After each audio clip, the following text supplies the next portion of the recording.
Chapter 1 motion का lecture number 3।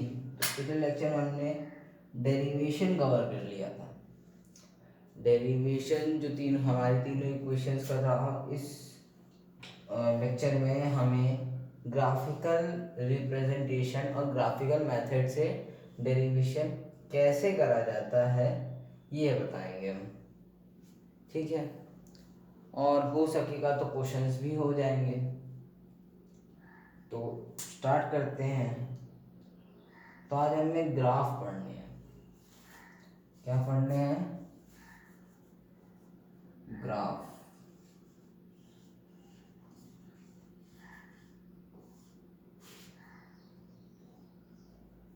या फिर ग्राफिकल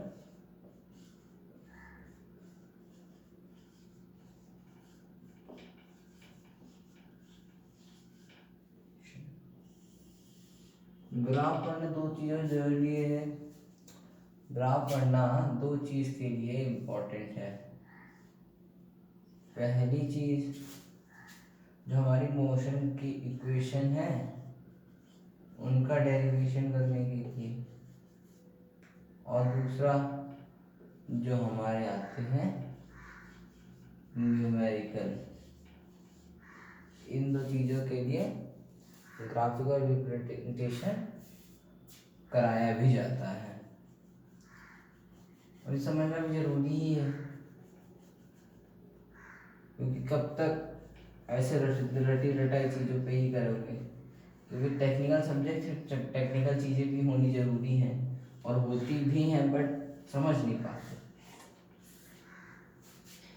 ठीक है। तो पहला जो ग्राफ होता है वो होता है डिस्टेंस टाइम ग्राफ। ठीक।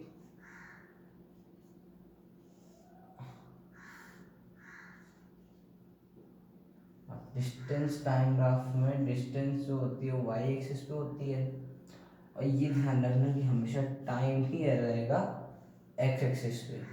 ये होगी एक्स एक्सिस, ये होगा वाई एक्सिस। तो डिस्टेंस टाइम ग्राफ का एक तो होता है, ये होगा ग्राफ हमारा यूनिफॉर्म। एक ही ग्राफ समझ जा सकते हैं। यूनिफॉर्म मतलब स्ट्रेट लाइन। यूनिफॉर्म मतलब सीधा सीधा स्ट्रेट लाइन, मतलब कहीं भी वेलोसिटी टाइम इंटरवल में चेंज नहीं हो रही है। चाहे इस पॉइंट पे हो, इस पॉइंट पे हो, इस पॉइंट में हो, वेलोसिटी चेंज नहीं हो रही है विद रिस्पेक्ट ऑफ, वो एक कांस्टेंट स्पीड है जो चल रही है। और वही बात करें अगर हम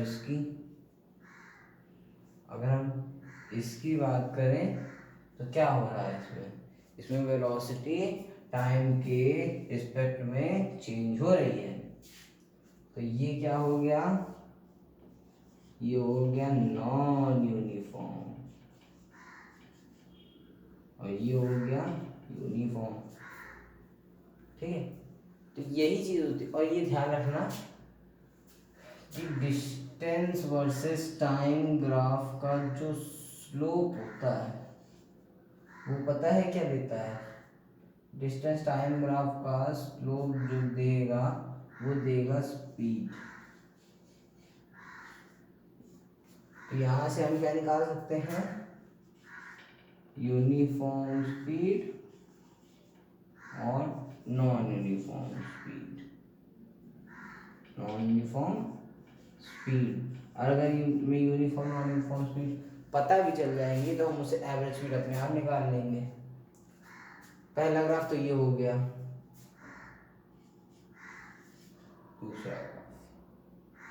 दूसरा ग्राफ इसका होता है डिस्प्लेसमेंट टाइम ग्राफ। ठीक है। तो डिस्प्लेसमेंट टाइम ग्राफ में जब हम बनाते हैं तो ऐसे बनता है। तो डिस्प्लेसमेंट टाइम ग्राफ में डिस्प्लेसमेंट यहाँ रहती है, टाइम यहाँ रहता है। तो समझना ध्यान से है। तो जब यूनिफॉर्म, तो डिस्प्लेसमेंट टाइम ग्राफ है, तो डिस्प्लेसमेंट ऑन टाइम ग्राफ में का जो स्लोप होता है, क्या होता है, स्लोप, वो हमें क्या बताता है कि क्या घट रही है या बढ़ रही है, वेलोसिटी। जब ऐसे जाएगा तो यूनिफॉर्म, जब ऐसे जाएगा तो, जब ऐसे जाएगा तो नॉन यूनिफॉर्म। तो समझना, तो ये क्या दिखाएगा, uniform, what uniform, uniform velocity. और ये क्या दिखाएगा, नॉन यूनिफॉर्म वेलोसिटी। ठीक है, तो ये दिखाएगा। अब ये दो ग्राफ तो हमने पढ़ लिए। देखो, स्पीड टाइम ग्राफ और वेलोसिटी टाइम ग्राफ लगभग चीज एक होती है ना, बट उसमें फर्क ये होता है कि वेलोसिटी टाइम ग्राफ का स्लोप और एरिया से, दोनों से हमें क्वांटिटी मिल जाती है ना।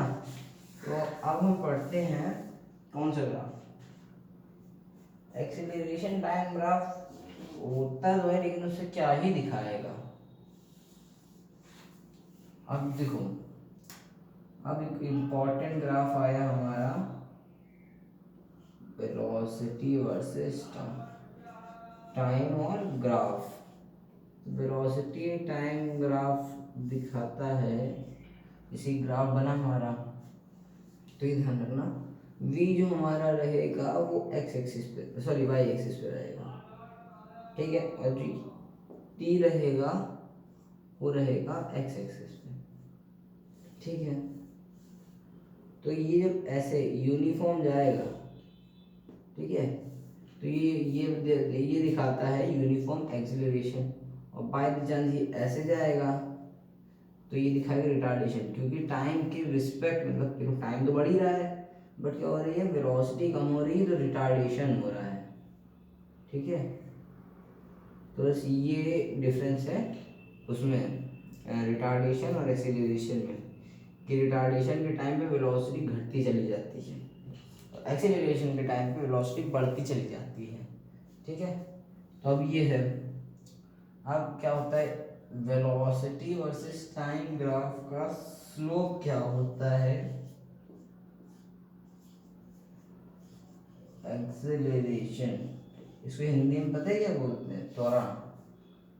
और इसका वेलोसिटी वर्सेस टाइम ग्राफ का एरिया निकालोगे, क्या निकालोगे, एरिया, एरिया होता है इसका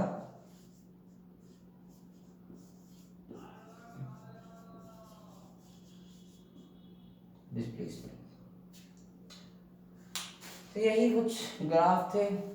अब जो मेन चीज है, अब जो मेन चीज है, अभी तक तो ये हम ग्राफ पढ़ रहे थे, गिर गया, बताओ ये है। अब तक जो मेन चीज है, अब हम वो पढ़ेंगे। अभी तक तो हमने नॉर्मल चीज, हम ग्राफ ही पढ़ रहे थे। अब जो अब हम करेंगे सबसे खतरनाक चीज, वो क्या, डेरिवेशन, मोशन की तीनों इक्वेशन। और पता है, एक जब 11th में हम आते हैं, जब हम मोशन पढ़ते हैं, तो उसमें एक और चीज उसके साथ एक और इक्वेशन जुड़ जाती है, तो वो क्या होती है, वो होती है इंस्टेंटेनियस स्पीड। और दिखा देते हैं थोड़ा सा, इंस्टेंटेनियस स्पीड। और जो चौथी इक्वेशन होती है, वो पता कौन सी होती है, S T equal to U plus A by two T minus one. तो इसका क्या होता है, ये एक पर्टिकुलर टाइम पे, एक पर्टिकुलर टाइम और दूसरे पर्टिकुलर टाइम के बीच की डिस्टेंस, मतलब इंस्टेंट, जैसे स्पीडोमीटर होती है, स्पीडोमीटर आपको हर इंस्टेंट की स्पीड दिखाती है, तो वही उसी चीज़ के लिए फॉर्मूला भी है। तो इस फॉर्मूला को जब हम अलग लेक्चर में होंगे तब बताएंगे। तो अब हम कहाँ थे, ग्राफिकल डेरिवेशन ऑफ इक्वेशंस, नहीं, derivation of equation by graphical method. तो हम यहाँ लिखेंगे प्यारा सा derivation of equation by graphical method. ठीक है, तो यही है derivation of equation by graphical method. अब इसका ग्राफ बनता कैसे है? अब हमने लास्ट में ग्राफ पढ़ा था प्यारा सा अपना, ये वेलोसिटी मीटर पर सेकेंड, ऐसा यूनिट बता चुके हैं। टाइम की क्या होती है? सेकेंड। इसका यूनिफॉर्म, ये ध्यान रखना कि जब भी डेरिवेशन करोगे तो हमेशा यूनिफॉर्म ही लेना, यूनिफॉर्म वेलोसिटी ही लेना, चाहे जो हो, क्योंकि नॉन यूनिफॉर्म ही होगा ही नहीं। और एक्सेलरेशन में ही करना, रिटार्डेशन में नहीं करना, कि ऐसे में क्या होता है ना, आसान पड़ता है। अब इसमें हम क्या करेंगे? कंस्ट्रक्शन करेंगे। हम कंस्ट्रक्शन ये करेंगे, इसको मिला देंगे। ठीक है, अब इसको इधर मिला दिया, अब इसको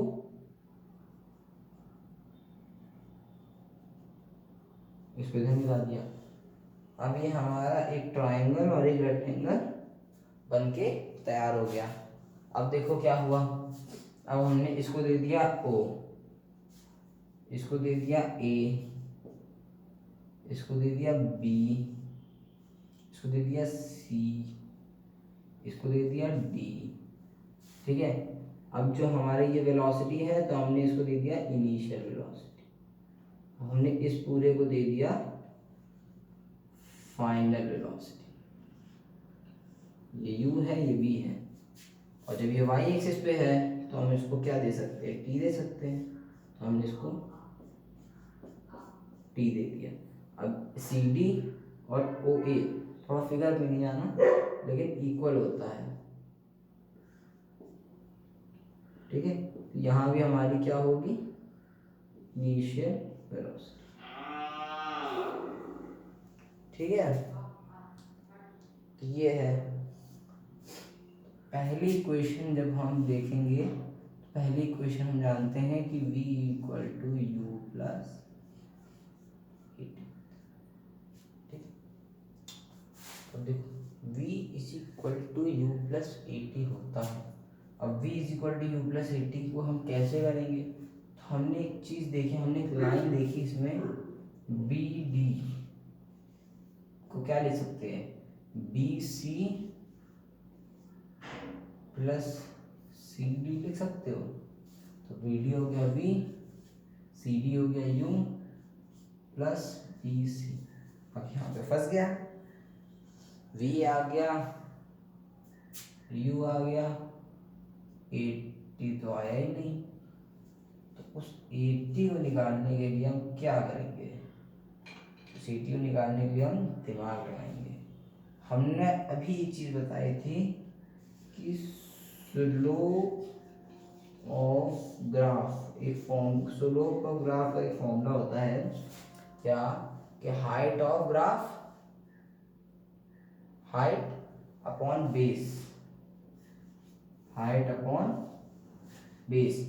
अब जो स्लोप है वो यहाँ से चालू हो रहा है, तो हाइट यहाँ तक लेंगे, BC लेंगे, BC ले ली।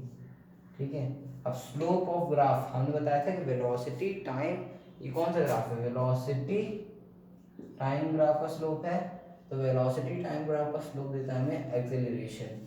ठीक है, अब BC है, अब BC है, और जब हम इसका बेस लेंगे तो AC लेंगे। AC क्या हमने रिप्रेजेंट करा है? AC से टाइम रिप्रेजेंट करा है, तो BC बराबर AT, ए स्मॉल में लिखना होगा एक्सेलरेशन। तो जब हम इसको इस इक्वेशन में पुट कर देंगे तो v is equal to U plus AT हो गया, यानी हेंस प्रूव्ड। अब इसको नोट कर लो, और ये ध्यान रखना, BC की वैल्यू एक ही बार निकालेंगे, अगली बार हम नहीं निकालेंगे, अगली बार डायरेक्ट रख देंगे। तो इसलिए BC की वैल्यू ध्यान से नोट कर लेना कि और कैसे निकाला है ये भी समझ लेना। ठीक है, हो गया, कर देंगे।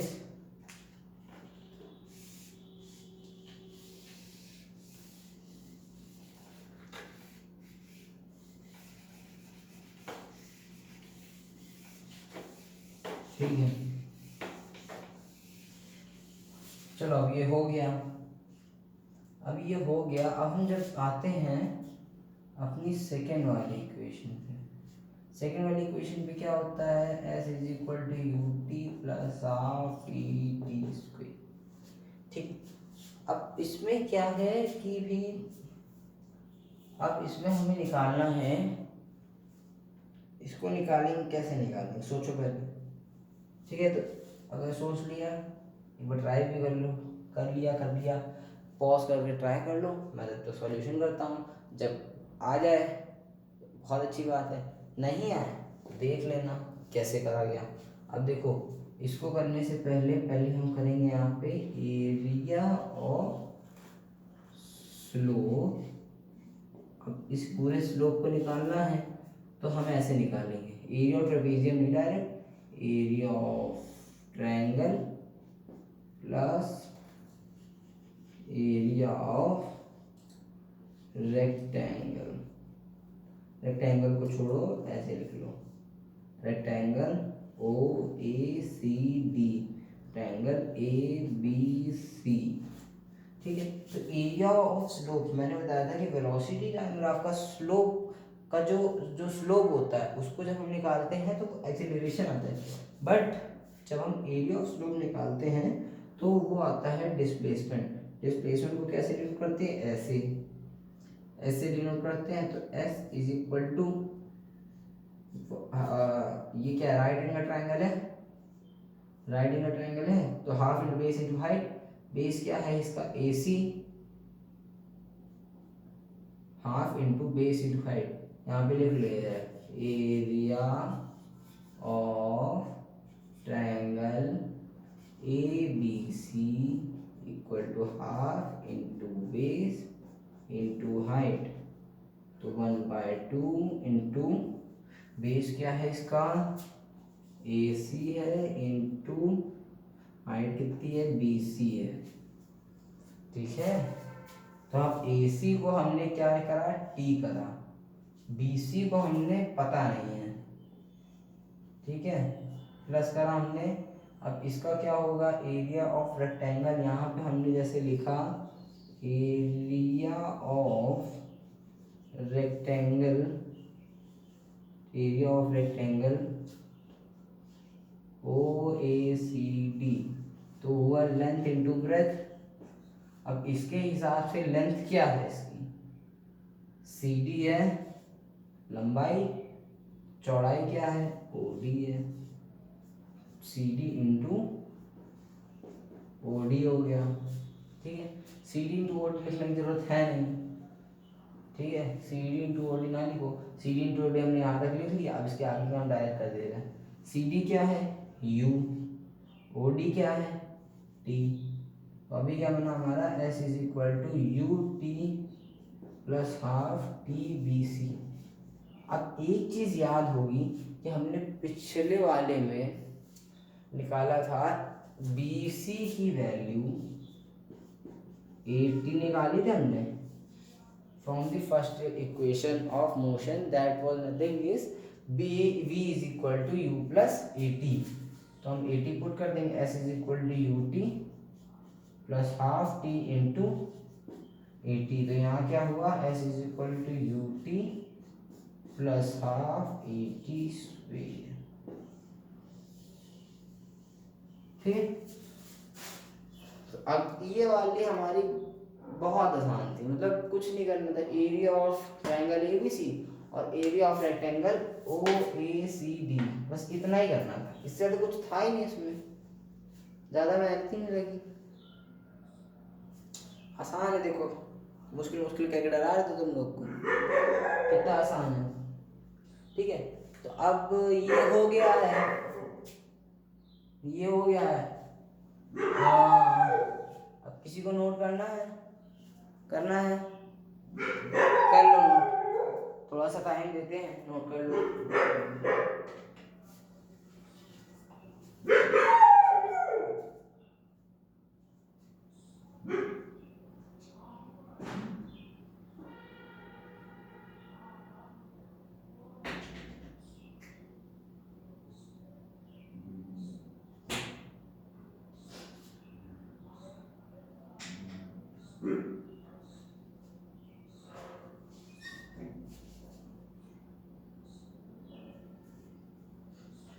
तो जहाँ तक उम्मीद है कि नोट हो गया होगा, तो हम आगे चलते हैं और जल्दी से थर्ड इक्वेशन करते हैं और इस लेक्चर को ख़त्म करते हैं। और अगले लेक्चर में हम इसके बेस्ट ऑफ द न्यूमेरिकल्स कुछ रेफरेंस बुक से, कुछ कहीं और से जैसे NCERT से, ठीक है, और कुछ क्या और क्या ही चाहिए,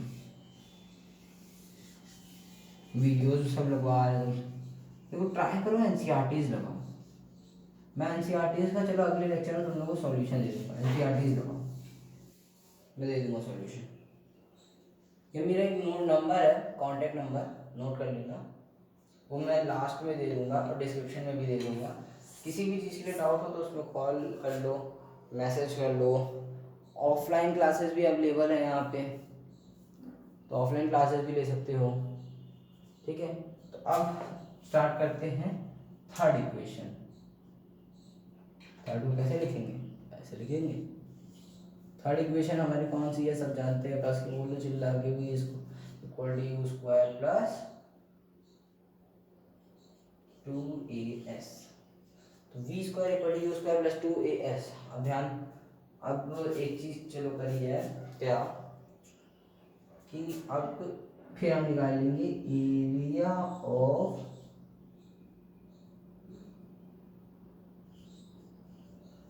ट्रेपेजियम, ठीक है, एरिया ऑफ ट्रेपेजियम निकालते हैं। एरिया ऑफ ट्रेपेजियम, ठीक है, एरिया ऑफ ट्रेपेजियम निकालते हैं। और कैसे निकालेंगे बताओ। एरिया ऑफ ट्रेपेजियम क्या होता है, sum of parallel side into height. तो यहाँ लिख दूं sum of parallel sides into area और ट्रेपेजियम, एरिया ऑफ ट्रेपेजियम, या फिर हम कह भी सकते हैं स्लोप, क्योंकि पिछली बार हमने इसको पार्ट दिया था। अब इसको साथ साथ कर रहे हैं, ठीक है, अब इसको साथ साथ कर रहे हैं। तो अब हम करेंगे एरिया ऑफ स्लोप, तब भी ऐसे ही आएगा, ठीक है, सम ऑफ पैरेलल साइड्स। तो OA और BD क्या है, पैरेलल है।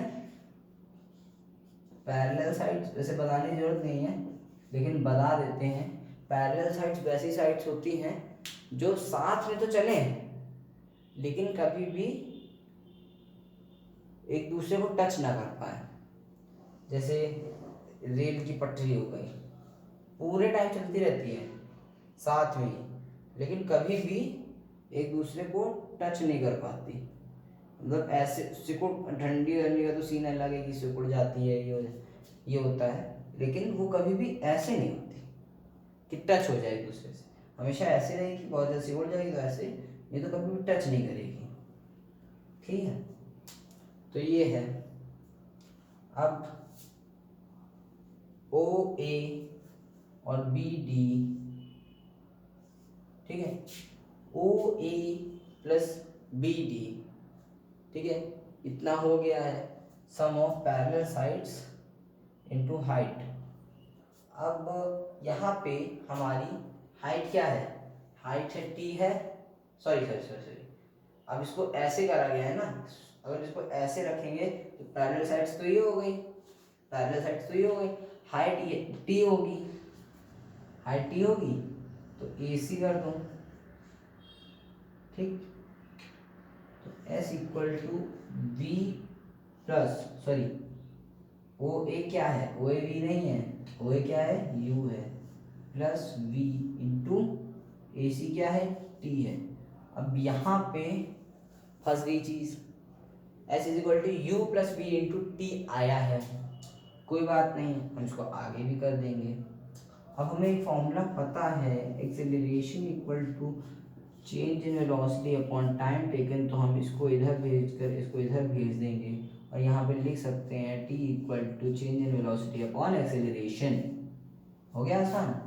तो S is equal to V plus Q लिखो या V u प्लस वी लिखो, बात एक ही होती है, और इसकी वैल्यू पुट कर दो v माइनस यू अपॉन का ए, v माइनस यू अपॉन का ए हो गया। अब v माइनस यू अपॉन ए हो गया। हमने अब यहाँ पे हम आगे सॉल्व करेंगे तो हम यहाँ लिख देंगे V square minus U square upon,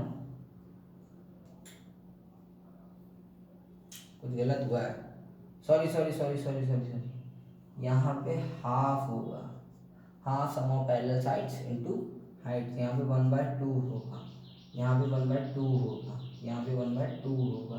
तो जब इसको बनाएंगे तो 2 इंटू ए हो जाएगा 2a, ठीक है। और देखो ये तो हमने पता ही है कि इसको जैसे a ले लो, इसको b ले लो, इसको a ले लो, इसको b ले लो, तो हमारा क्या होता है formula, a plus B bracket में a minus B equal to A square minus B square, ये होता है। तो a plus B, A minus B, A square minus B square हो गया। अब इसको इधर भेज दो, 2as equal to V square minus U square. अब इसको इधर ले आओ, 2as plus U square equal to V square, तो यहाँ क्या आएगा, V square equal to U square plus 2as, ठीक है।